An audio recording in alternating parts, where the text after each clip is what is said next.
Hi there. Thank you for joining me. My name is Carolyn Pitts. I'm an ACE certified health coach and intuitive energy healer.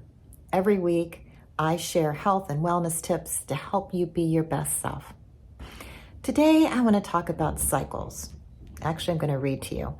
I want to read to you something that I wrote this morning about cycles, and I hope that you find it helpful. If you think about it, everything moves in cycles.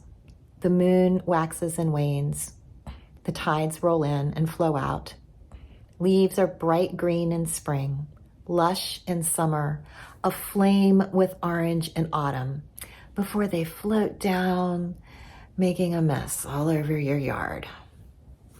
Hours in a day, days in a week, months in a year are all human constructs derived from these cycles in nature. Our lives shift between joy and sorrow, the pleasures of time spent with loved ones, mourning their absence when they are not with us. Human civilization moves in cycles, the rise and fall of the Roman Empire, the Dark Ages, and the Renaissance. Ecclesiastes 3 tells us, "To everything there is a season, and a time to every purpose under heaven.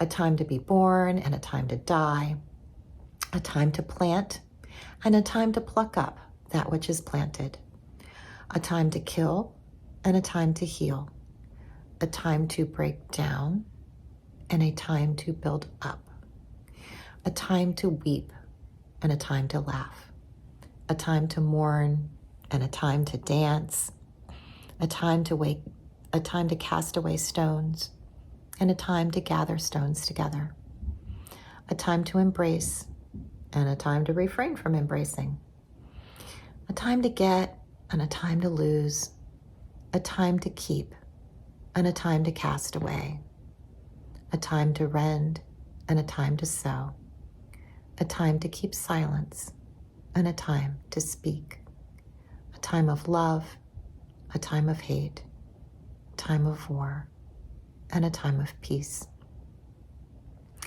The Buddha taught that clinging to what is, trying to keep things the way that they are, only leads to suffering, unnecessary suffering, because the wheels of change are constantly turning and resistance is silly.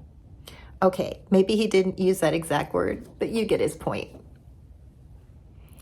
Taoism counsels flexibility, making peace with the cycles.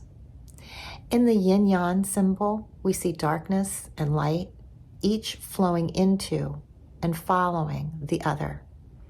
Everything is relative. Light only exists in its contrast to darkness. Without darkness, there would be no light.